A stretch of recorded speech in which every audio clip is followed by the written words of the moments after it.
كل الناس اللي بيعشقوا وصفات الشوكولا لازم يتجمعوا عندي على هالفيديو لحتى يحضروا طريقة تحضير أطيب وأشهى وألذ تشيز كيك الشوكولا. وصفتنا اليوم غنية بالشوكولا، فلازم تبقوا معي لآخر الفيديو حتى تحضروا وتشوفوا كل التفاصيل المهمة لنجاح الوصفة معكم. بالبداية حبايبي رح يلزمنا قالب سهل الفتح، أو أي قالب ممكن يكون متواجد عندكم، قالب الكيك مثلا. بطنته بورق زبدة مشان يسهل علي عملية استخراج التشيز كيك. وفي عندي هون أصابع من الشوكولا، يعني رح أحاول رتبهم بشكل دائري على دائر القالب. طبعا حبايبي بإمكانكم تستخدموا أي أصابع شوكولا، كيت كات، ممكن تستخدموا التويكس، يعني أي بسكويت أو نوع شوكولا حضرتكم بترغبوه وبيكون معكم على شكل أصابع، فيكم تستخدموه لحتى تزينوا فيه تشيز كيك مثل ما أنا عم زين القالب حاليا. لازم تصفوا يعني الأصابع اللي موجودة عندكم بشكل دائري، وما تخلوا بيناتهم شقوق قدر الإمكان. ترصوا الشقوق منيح مشان لما نبدأ نزيد الطبقات أو نحط الطبقات ما يخرجوا يعني من برا الأصابع. حطيت القالب على طرف وراح أبدأ بالطبقة الأولى اللي هي السوكسي. راح يعني يلزمنا 2 كوب من الحليب، 250 ملي يعني سعة الكوب الواحد، يعني راح يلزمني 500 ملي من الحليب. ضفت عليهم 3 ملاعق سكر، ملعقتين من النشا، وملعقتين كبار من الكاكاو. وراح أبدأ حرك على البارد طبعا بشكل مستمر لحتى تختلط المواد كلها مع بعض، واشعل الغاز على درجة حرارة وسط واستمر بالتحريك.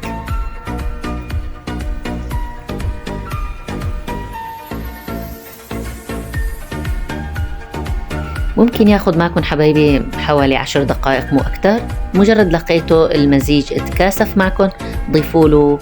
طبعا حبايبي أنا في مقطع يعني ضاع بالتصوير ضفت 100 جرام من الشوكولا للخلطة اللي معنا مشان نضيف طعم أطيب وألذ، بالإضافة لقطعة من الزبدة يعني تقريبا 50 جرام.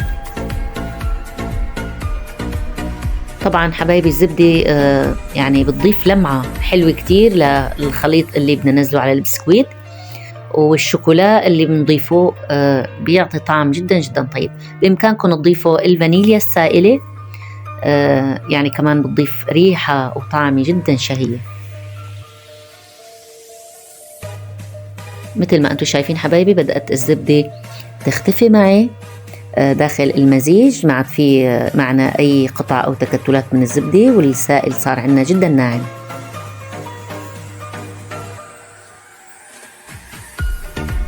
رح نرفعه على طرف حبايبي، بنتركه يهدى حوالي 5 ل10 دقائق مو أكتر، لبين ما نروح نكسر البسكويت اللي معنا. طبعا حبايبي أنا عندي باكيتين من البسكويت، بإمكانكم تستخدموا أي نوع بسكويت، بسكويت الشاي العادي أو هذا البسكويت اللي أنا مستخدمته. رح نستعمل باكيتين، رح نقطعه لقطع خشنة يعني نوعا ما، ممكن كل بسكويتة ناخدها ل3.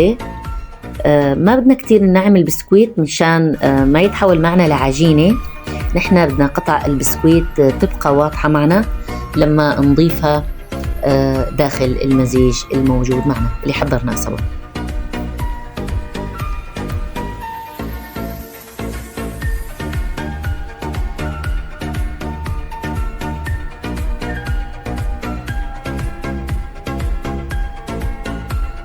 هيك حبايبي كسرنا كل كمية البسكويت اللي معنا، وهلأ رح نبدأ نضيف المزيج اللي سويناه اللي حضرناه سوا. بنضيف بالبداية شوي بس حتى نشوف قديش ممكن ياكل معنا البسكويت من هاي المادة. يعني هي العيارات اللي أنا سويتها جدا مزبوطة، بس معلش يعني دائما نشتغل بالتدريج أحسن من لما تضيفوا مرة واحدة وتلاقوا معكم المزيج صار كتير وترجعوا تضيفوه بسكويت. لا، بالتدريج بيكون خيار أفضل يعني أثناء الشغل. هلا لاحظت أن البسكويت يعني شوي جاف نوعا ما. نحن بدنا إياه يكون وسط، لا كتير جاف ولا كتير السائل يعني أكتر، بدنا إياهن قد بعض تقريبا. أو البسكويت حتى بده يكون شوي أكتر، يعني أكتر من المزيج مشان تبقى حبات البسكويت لما نقص التشيز كيك تبقى واضحة معنا حبات البسكويت ومو متغلفة بالمادة على الآخر، يعني تبقى هيك شكلها بيعطيكم شكل جدا جدا حلو. عم اخلط كتير منيح وعم حاول خلي يعني البسكويت شوي يشرب من المادة اللي معنا مشان ما تتسرب من القالب.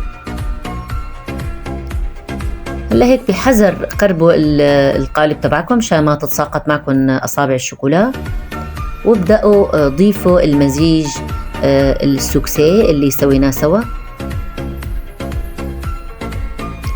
شوي شوي حبايبي لحتى تضمنوا انه ما تتساقط معكم اصابع الشوكولا اللي صفيتوها.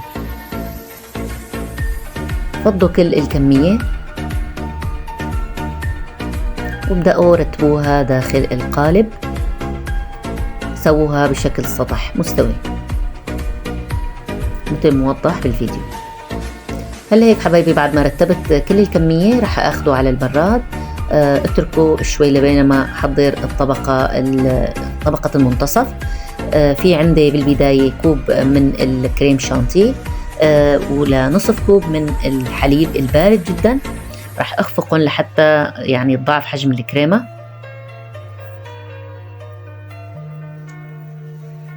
حبايبي بامكانكم حتى اذا انتم ما بتحبوا الكريم شانتي بتحسوه حلو فيه، بامكانكم تستخدموا الكريم الفريش، هي بتكون خالي من السكر. التشيز كيك معنا فيه شوكولا فيعني في حلاوة، يعني ما شاء الله حلاوة منيحة، فبامكانكم تستغنوا عن الشانتي. هلا هيك بعد ما خفقنا الكريم شانتي وتقل معنا رح يعني ننتقل للخطوة اللي بعدها اللي هي في عندي 2 علبة من القشطة. مثل ما انتم شايفين رح استخدم 2 علبة من القشطة بالإضافة لعلبة من اللبنة. اللبنة خالي من الملح. رح احط رشة من الفانيليا،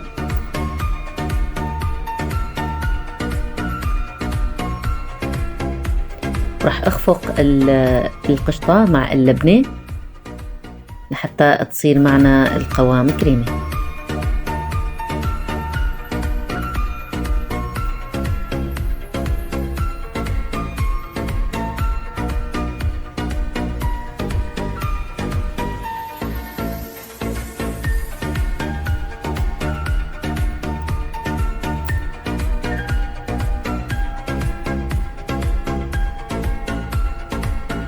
هلا بعد حبايبي ما خفقت المواد مع بعض رح نزل الكريم شانتيه بالتدريج على القشطة واللبنة، مزيج القشطة واللبنة.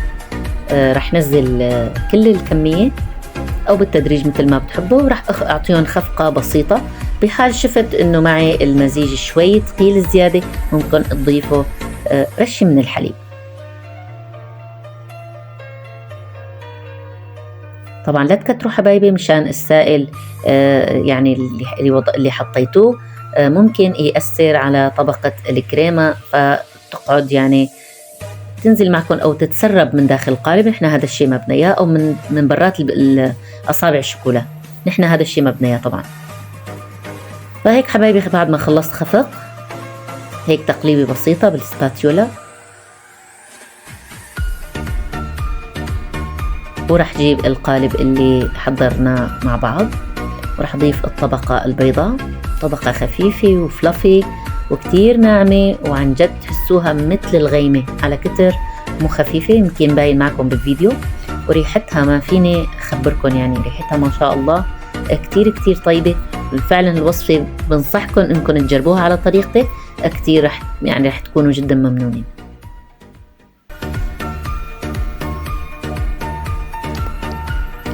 عم رتب الكريمة حبايبي مثل ما انتم ملاحظين، وحاول حاول اني اساويها سطح مستوي قدر الامكان، وراح احطها بالبراد حوالي تقريبا ساعة. ولبين ما يمرق معي الوقت راح ابدا احضر جاناج الشوكولا. في عندي 200 غرام من الشوكولا الدارك، ممكن تستخدموا اي شوكولا بتكون اياه وتحطوها للطبقة العلوية.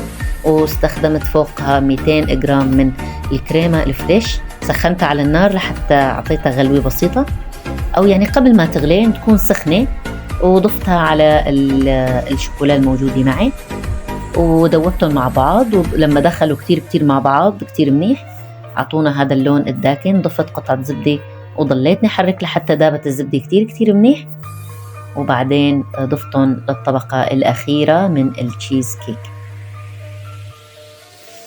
طبعا حبايبي بعد ما صبيت طبقة الجناج رح دخلها على البراد. ممكن تتركوها ليلة كاملة بالبراد لحتى تتماسك طبقة الجناج، يعني تتماسك كل الطبقات مع بعض. وبإمكانكم تزينوه بأي شيء بتحبوه. أنا حبيت زينوه بأصابع الشوكولا ورشيت عليه رشة إضافية من الكاكاو، بيعطيكم مرار طيب وبيعطيكم شكل كتير كتير حلو وجديد عن المألوف اللي دائما بنشوفه.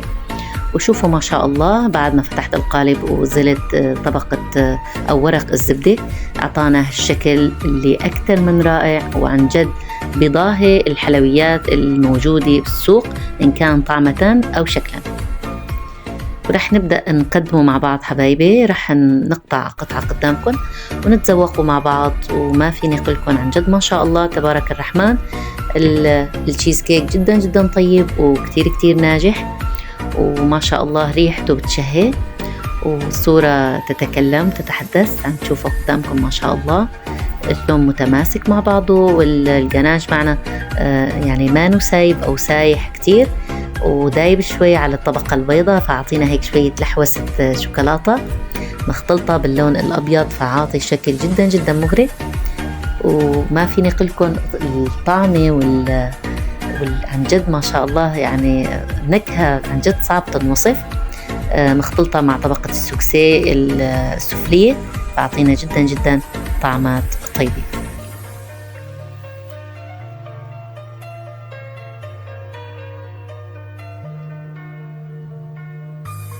طبعا حبايبي بتمنى تكون هالوصفة عجبتكم ونالت يعني لاقت استحسانكم. بتمنى إذا عجبتكم تشتركوا بقناتي وتفعلوا الجرس، وطبعا تحطوا لي تعليقات ولايك حلو مثلكم. وهلا ضل بس إني بدعكم وقلكم إن شاء الله على أمل اللقاء بوصفات جديدة. لكم مني كل التحية والحب، وإلى اللقاء.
مبرومة الفستق الحلبي هي عنوان لأفخم وألذ وأشهى ضيافة ممكن نحضرها بالعيد. وكل عام وانتم بألف خير بمناسبة اقتراب عيد الأضحى المبارك، إن شاء الله أيامكم كلها أفراح وكلها أعياد. اليوم رح نحضرها بطريقة مبسطة وظريفة، وطريقة ما تكون معقدة، بقصص كتير بسيطة بالبيت ممكن أي ست بيت تساويها. بالبداية حبايبي رح أحتاج نحضر القطر اللي بدنا نستخدمه مع حشوة الفستق الحلبي. فأنا حطيت هون كوب معياري من السكر 250 غرام، بالإضافة لربع كوب من المي، واستنيت لحتى يبدأوا يغلوا معي، فشلت كل الرغاوي اللي على الداير وممكن تتسبب إنه القطر معي يسكر ويتحول لسكر. وإذا لاحظت إنه الأطراف عندي عم تصير لونها هيك كأنه دهنينة مثل كأنه الطبشور أبيض، هذا بسبب مثل يعني دخنة السكر بتعلق على الحوافة بتتحول لكريستالات سكر، فممكن يسكر معنا السكر، يتحول لسكر مع الأيام. فهذا الشيء لما بساويه بالفرشاية بيمنع عندي أبدا إنه يتسكر السكر. جيب كاسة مي بل فيها الفرشاية وبضل يعني بحاول دوب الأطراف. بعد ما غلى معي السكر غلوتين أو 3، أنا بحط معه نص معلقة ملح صغيرة، بالإضافة لنص ملعقة من الملح الليمون. أنا ما استخدمت هون الليمون لأن يعني الملح الليمون ممكن يصفي معي القطر أكتر وممكن يكون أظرف له الوصفة. سويت اختبار، حطيت نقطتين من القطر داخل فنجان مي بارد مشان اكتشف القطر معي قديش تماسكه. بعدين حبايبي لما نطرت شوي لازم يبقى معي القطر سخن نوعا ما، بخليه على طرف، وبجيب تقريبا نص كيلو من الفستق الحلبي بحطهم داخل صينية، وبعدين بفرشهم داخل الصينية وبدخلهم للفرن لحتى يتحمصوا بدون ما ننزع لون الفستق، بدون ما نأثر عليه. بعد ما حمصناهم حبايبي للفستقات، أنا في عندي هون مثل يعني هيك عدي بسيطة، هي كرتونات المحارم الرول، فضيتهم وأخذتهم غلفتهم بالقصدير، ويعني حاولت يعني استخدمهم كأنهم رول، يعني رول أحسن لف عليه شعر الكنافة. فمثل ما أنتم شايفين أنا عملت 3 رولات، طبعا فيكم تعملوا قد ما بدكم. غلفت فيها القصدير مشان يعني تتحمل الحرارة لما بدي أحطها بالفرن أو لما بدي أقليها، يعني حسب هالشي بيرجع لكم. وفي عندي هون تقريبا يعني 400 غرام من الشعر الكنافة. رح جيب الرولات ورح مد هيك صايرة مثل كأنه رح اخذ شوي من الشعر ومدهم، وحاول قدر الامكان انه الشعر اللي بدي مده ما خلي فيه فراغات قدر الامكان، يعني يسكر كل الفراغات اللي بحطها على الطاولة مشان لما لفها يعني تتسكر معي منيح، مشان حاول شد الشعر الكنافة فيتسكر معي كتير كتير منيح، وبالقلي ما يطلع معي الفستق برات الشعر. او مثلا حتى لو حطيتها بالفرن او قليتها قلي يعني مشان ما يطلع معي الفستق لبرا فيحترق. فهون حبايبي مثل ما انتم شايفين انا عم حاول اضغط على الشعر، وبحاول باي محل بيكون صعب علي ببخه بخة مي يعني منيحة او بختين، يعني لا تكتروا كتير مشان ما يتحول معكم الشعر لعجين. عم اخذ يعني شوي اللي عم بفضل معي للزيادة عم باخده، فعم قصه، ولازم يكون معي حبايبي بالرول المنطقتين قد بعض سماكة بعض، يعني ما بصير أعمل بهاي المنطقة يكون عندي الرول رقيق، بالمنطقة الثانية يكون عندي سميك. لازم بالنظر أنتوا تشوفوا وتعادلوا هذا الموضوع، تلفوا على هذا الرول. طبعا اللف هيك بيكون جدا سهل، يعني ما بده أي صعوبة أو ما بده أي مجهود منكم، بس حاولوا شدوا ايدكم لما انتوا تمسكوا الرول وتشدوا، شدوا ايدكم كتير كتير منيح، واذا لقيتوا في فراغات ارجعوا عبوها بشقف رفيعة من الكنافة.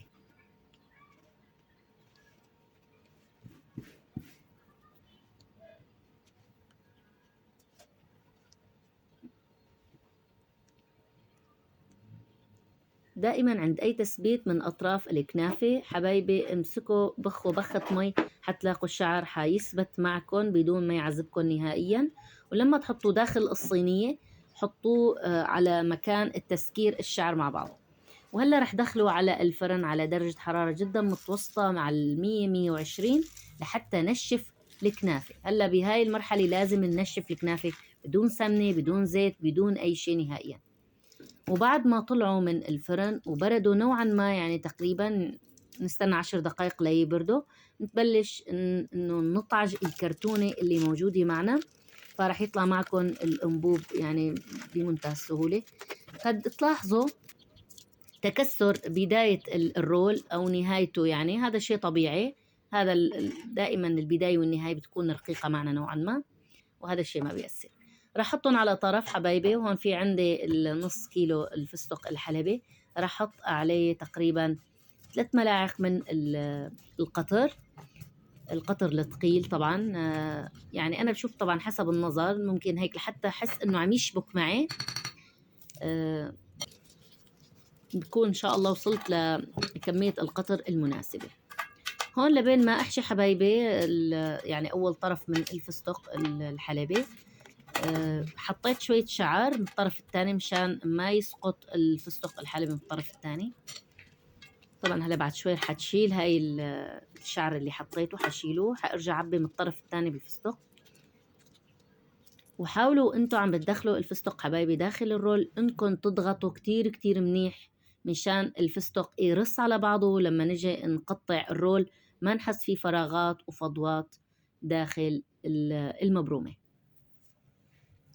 هلا هيك انا عملت سكرت مثل سكارة وهمية يعني من فوق، مشان حاول قدر الامكان ما اسمح للسمنة او الزيت انها تحرق الفستق ببداية المبرومة.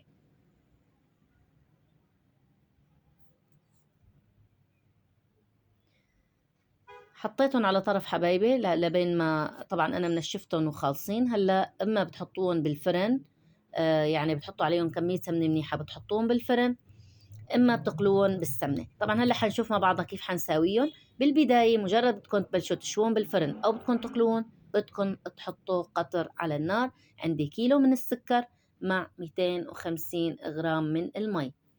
كيلو من السكر 250 غرام من المي على نار هادية جدا. طبعا قطر ثقيل جدا، بده يكون قطر المبرومة، ما بده يكون رقيق معنا مشان نحافظ على قرشة الشعر الكنافة اللي استخدمناه. ومثل ما عملت ببداية الفيديو، أي رغاوة بنشيلها من سطح القطر حبايبي، وبالفرشاية كمان بنمشي الفرشاية على الداير مثل ما سويت بأول الفيديو.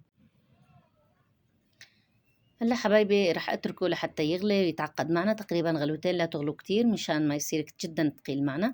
ورح انتقل حتى احط تقريبا كيلو او كيلو ونص من السمن على النار. رح استنى لحتى يدوب ولحتى يبدأ يعني يسخن معنا. ورح نزل حبات المبرومة داخل السمنة واقليهم. طبعا بامكانكم تعملوهم بالفرن، بس انا حسيت انه هيك اذا قليناهم بالسمنة رح يطلع شكلهم معنا احلى. وبدها تكون مبرومة تقريبا هي سخنة والقطر جدا سخن، يعني بدنا نحطهم داخل جاط ونفضي عليهم القطر السخن جدا، يعني جدا بده يكون قطركم سخن. ولا تستخدموا القطر البارد حبايبي، لأنه بحال استخدمتوه بارد يعني يجمد لكم المبرومة وحيصير صعب عليكم تقطعوها، فحتتكسر معكم. فلازم تكون هي سخنة والقطر سخن كمان حبايبي. أنا تركتها منقوعة بالقطر نصف ساعة، بعدين رفعتها على شبك وخليتها تقطر القطر لتاني يوم. يعني ضليت يعني خلي القطر ينزل منها لتاني يوم، ما قطعتها أبدا وما حطيتها بالبراد. ولتاني يوم حبايبي مثل ما أنتم شايفين بدأت بتقطيع المبرومة. مثل ما أنتم شايفين شكلها أكتر من رائع، وما شاء الله ريحتها بتشهي، ولون الفستق الحلبي الأخضر شكله بشهي جدا جدا ورائع. وفعلا إذا عملتوا هاي الضيافة الشهية جدا فعلا رح تكونوا جدا ممنونين من نفسكم انكم سويتوا هاي الحلويات اللي كان ممكن لما نشوفها بالمحلات نشعر انها جدا هي صعبة. بالعكس جدا هي كتير سهلة، واذا اتبعتوا الخطوات اللي اعطيتكم اياها رح فعلا يعني تطلع معكم مبرومة من احلى واشهى وافخم المبرومات اللي ممكن تكونوا تذوقتوها وجربتوها.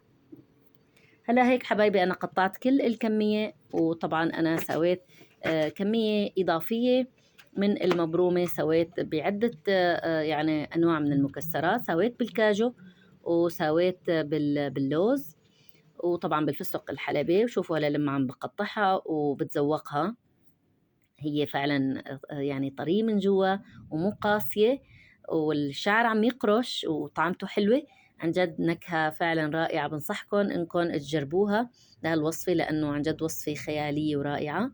بتمنى يكون الفيديو نال اعجابكم، لاقى استحسانكم، والكم مني كل التحية والحب، والى اللقاء.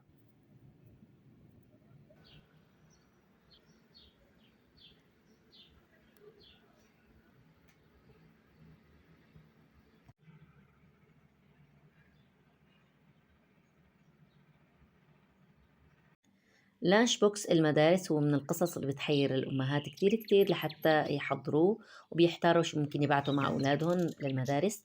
واليوم إن شاء الله قررت أني أعملكم تشكيلة متنوعة من البوكسات اللي ممكن ترسلوها مع أطفالكم بطريقة سهلة وطيبة وما بتاخد منكم أي مجهود. فيكم تنتقوا أي وصفة أنتم بتحبوها وتحضروها لأطفالكم عشان يكونوا سعيدين جدا ومبسوطين. حبايبي بالبداية في عندي يعني عدة أنواع من اللانش بوكس مثل ما أنتم شايفين. طبعا أنتم بتختاروا اللانش بوكس المناسب لإلكم. في طبعا بيجي اللانش بوكس بيكون مثلا معه يعني عدة فراغات أو عدة مقطع يعني.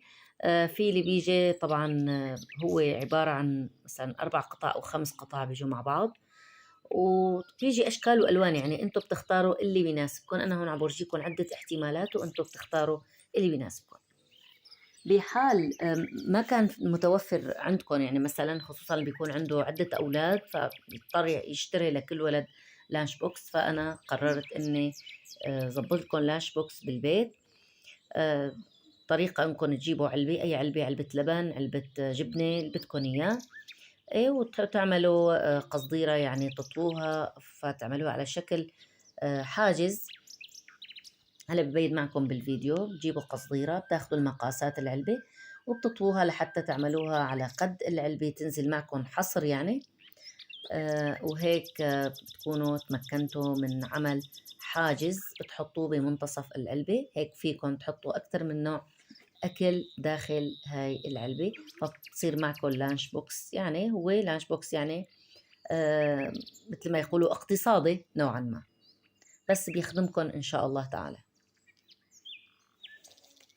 هلا بدنا نروح لتحضير الوصفة الأولى. أنا اخترت لكم وصفة سندويشة اللانشون بالجبن الأشقوان.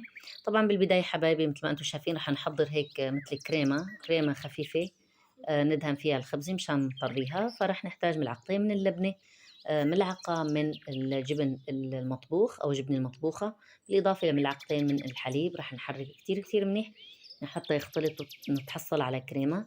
فرح ندهنها على خبزة التورتيلا، بس حاولوا انكم لا تكتروا كتير من هاي الكريمة لحتى الخبزة ما تشتش معكم وتصير صعب أكلها مع أطفالكم، أو ممكن يعني ما يتقبلوها. فخلي تكون دهنة خفيفة. كمان حبايبي رح ضيف الخس، أوراق الخس، يعني حاولوا ما تحطوا الساق تبع الخسة، فقط الأوراق، منشان يكون معنا كل شي رفيع ورقيق وتلتف معنا خبزة التورتيلا بمنتهى السهولة. بعدين حبايبي مثل ما انتم شايفين رح وزع اللانشون المرتديلا المدخن، ورح ضيف يعني قطع الجبنة أو شرايح الجبنة الأشقوان، ورح أبدأ لف السندويشة ومكن إيدي قدر الإمكان لحتى المكونات كلها يعني تمسك ببعض البعض.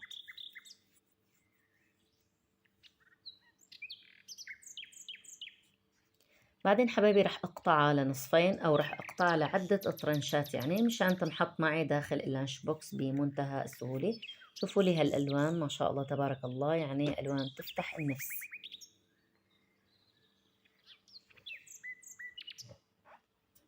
ابدأوا قصوها حبايبي مثل ما انتم شايفين لطرنشات متساوية.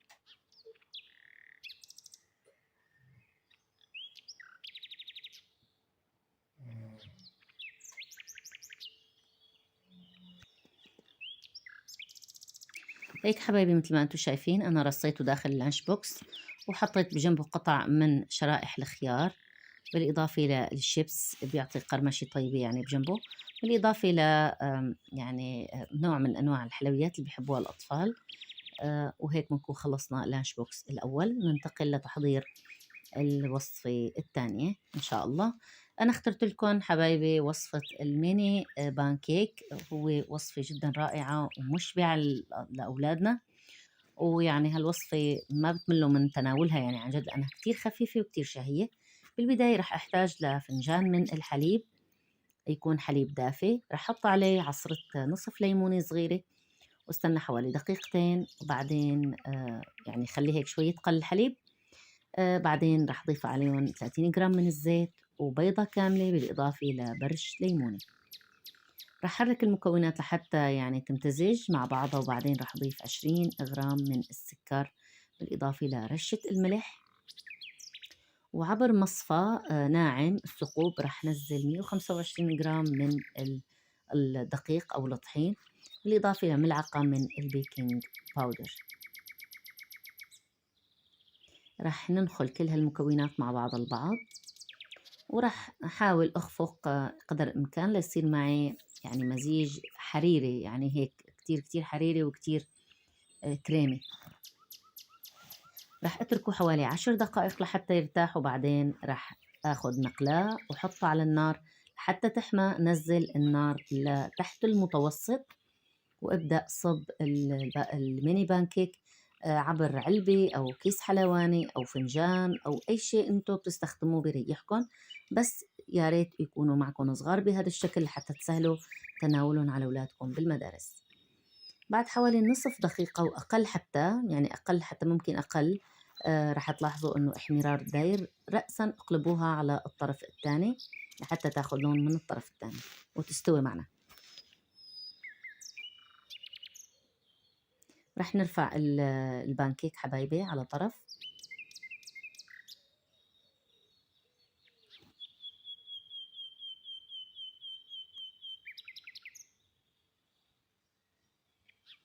طبعا حبايبي أنا عملت كمية قليلة من البانكيك، بس مع هالشي ما شاء الله طلعوا كمية كتير كبيرة، كمية بالطعمة كل العائلة تقريبا. فالفائض عن حاجتي أنا حاولت إني يعني حطه بمطبقية وحطه بالفريزر لوقت الاستخدام لحين ما بيزمنه. منطالع منه إن شاء الله ومنسخن منه ومناكل منه.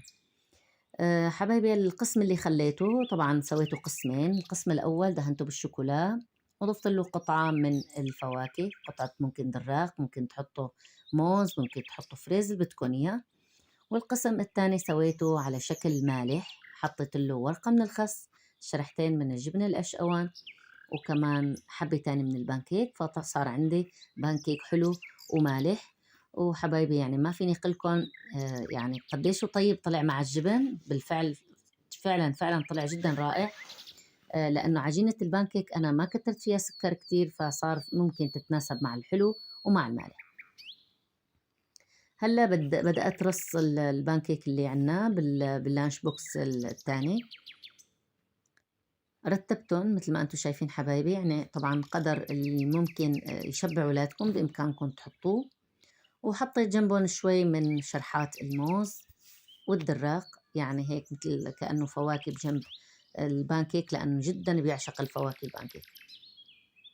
حطيت شرحات من الدراق مثل ما انتم شايفين حبايبي. فيكم ترشون بالعسل، فيكم تحطوا مثلا ممكن حبات من الجوز أو المكسرات، بيطلع جدا جدا شهي وجدا طيب. هيك بنكون خلصنا اللانش بوكس الثاني. نروح سوا لتحضير الوصفة الثانية. الوصفة الثالثة اللي اخترت لكم إياها هي الكرواسون، بس هالمرة الكرواسون بعجينة الباف بيستري أو الميلفوي هامورو، هم بيقولوا لها الميلفوي هامورو. حبايبي طالعوها من الفريزر قبل بساعتين من الشغل، وبس طالعوها راح تطالعوها بشكل شرحات محطوطة على أوراق مانعة للالتصاق. راح تحاولوا ترشوا طحين وشوي تدعكوها بالمدلك شوي لحتى نحس نروح من سماكتها مشان ما يعجن معكم الكرواسون. وراح نقص المستطيل بالمنتصف، راح نتحصل على مثلثين كبار نوعا ما، راح نحشيهم بأي حشوة بدكم إياها. أنا اخترت الشوكولا الدارك، يعني شعرت انه كتير تلبق معه الشوكولا الدارك. بامكانكم تحطوا شوكولا دهن، بامكانكم تحطوا جبنة، كيف ما بتحبوا حبايبي بامكانكم تحشوه، وهي بالنهاية عجينة وشو ما بدكم فيكن تحشوها، بتطلع مقرمشة وطيبة جدا جدا. هلا عم ساوي معكم وحدة تانية حبايبي مشان تشوفوا طريقة كتير منيح. سويت مثل قصيت العجينة بالمنتصف مشان سهل علي عملية اللف. بإمكانكم انتوا عم تلفوا القرواسون انكم تشدوا العجين لقدام لحتى تحصلوا على أكبر طول ممكن من العجينة فتلفوها. ويا ريت ترصوا ايدكم أثناء لف الشوكولا مشان ما تتسرب لبرا وتنحرق وتصير ريحة وطعمة غير محببة. هيك بعد ما خلصت كل الكمية حبايبي يعني جهزت خليط الدهن. هو عبارة عن بياض بيضة بالإضافة لنصف فنجان من الحليب وملعقة من قهوة سريعة الذوبان. وبدأت أدهن عجينة الباف بيستري بهذا الخليط اللي معنا مشان ناخد لون ذهبي كتير حلو وجميل. ورح دخلها على فرن محمى مسبقا على درجة حرارة 200 من فوق ومن تحت لمدة 10 دقائق. رح تطلع لكم بلون ذهبي رائع جدا. هيك حبايبي بعد ما طلع القرواسون معنا من الفرن، شوفوا كيف الشوكولا دايبة وسايحة وعن جد عن جد تفتح النفس. ورح أبدأ معكم هلا برص اللانش بوكس. رح أحط داخله حبتين من القرواسون بالإضافة لبسكويت مالح وعلبة عصير بالإضافة قطعة كيك للتحلية. وهلا رح نروح لللانش بوكس الرابع والأخير. هو جدا سهل يعني ما بده أي مجهود. هو عبارة عن كورن فليكس حبايبي وقطع من الجوز أو حبات الجوز بالإضافة لسلطة الفواكه. أنا حضرت سلطة فواكه، بإمكانكم تقطعوا الفواكه لأولادكم بشكل مربع. عندي الكمثرى وعندي التفاح الأخضر وشرحات الموز والدراق بالإضافة لقطع من البرتقان. وبتعطوا لأولادكم قنينة من العصير أو علبة من العصير وهن بيضيفوها على سلطة الفواكه بياكلوها وما رح ينسوا طعمتها لأنه جدا جدا شهية. طبعا حبايبي أنا عرضت لكم كمان عدة أنواع من المشروبات، هو مثل الياغورت بنكهة الفواكه والعصائر والحليب اللي على الشوكولا. هذا الشيء بيرجع لكم شو بتحبوا ترسلوا مع أولادكم، هذا الشيء راجع لكم. وهيك كان فيديو تبعنا لليوم، بتمنى يكون خفيف عليكم ونال إعجابكم ولاقى استحسانكم. وإذا عجبكم لا تنسون من اللايك والاشتراك، وإلكم مني كل التحية والحب وإلى اللقاء.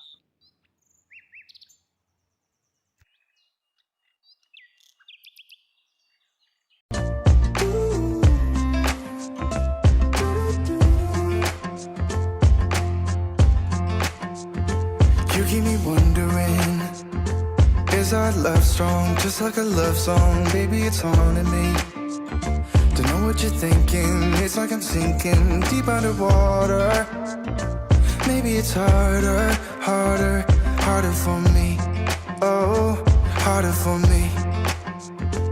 Maybe we're over it, or maybe just lovers, 'cause under the covers, baby, you're showing me how to be fearless, so no one can hear us. You're throwing the pillars to the floor. Now put your loving, loving, loving on me. Eh, loving on me. Maybe you won't see me get emotional, and sometimes I pretend I'm just above it all.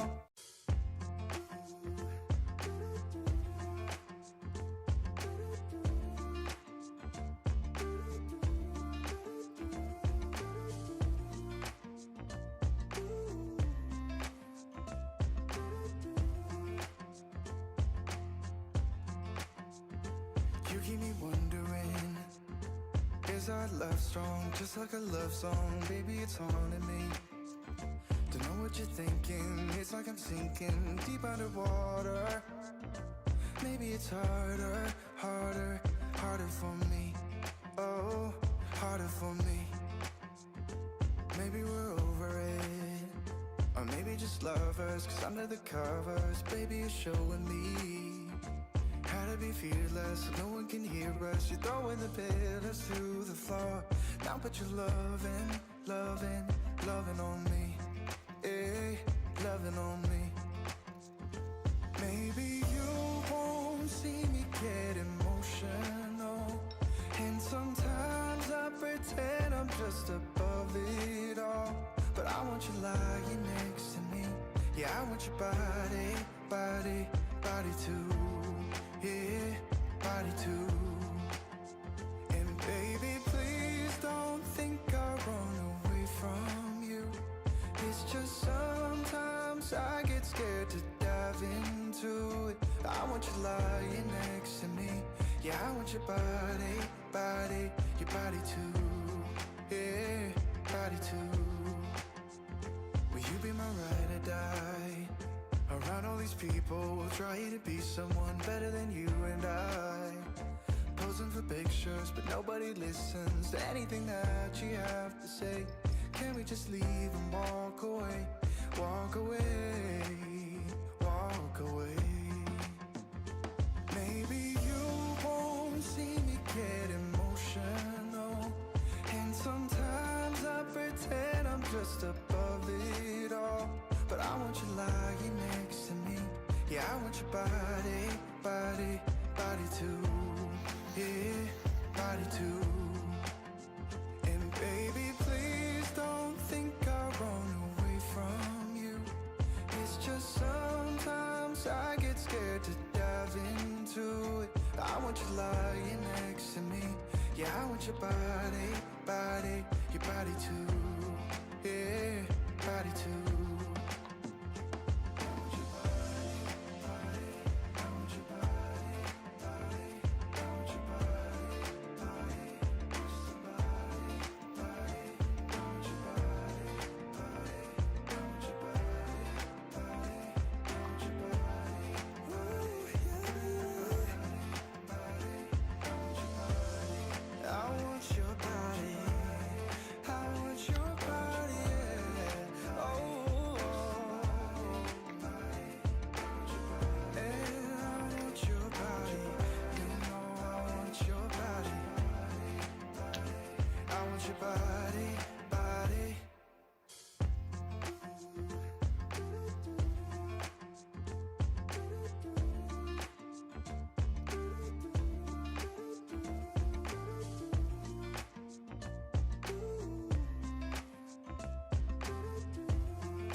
Just like a love song, baby, it's haunting me.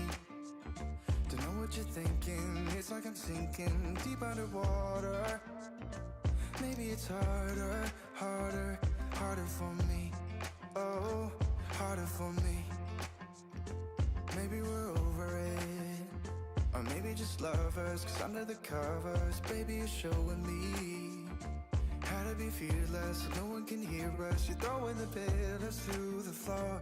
Now put your loving, loving, loving on me. Eh, loving on me.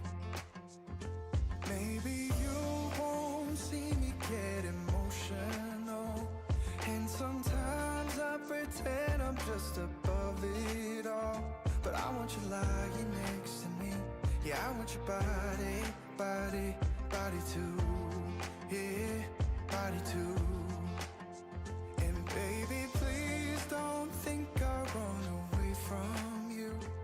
It's just sometimes I get scared to dive into it. I want you lying next to me. Yeah, I want your body, body, your body too. Yeah, body too. Will you be my ride or die?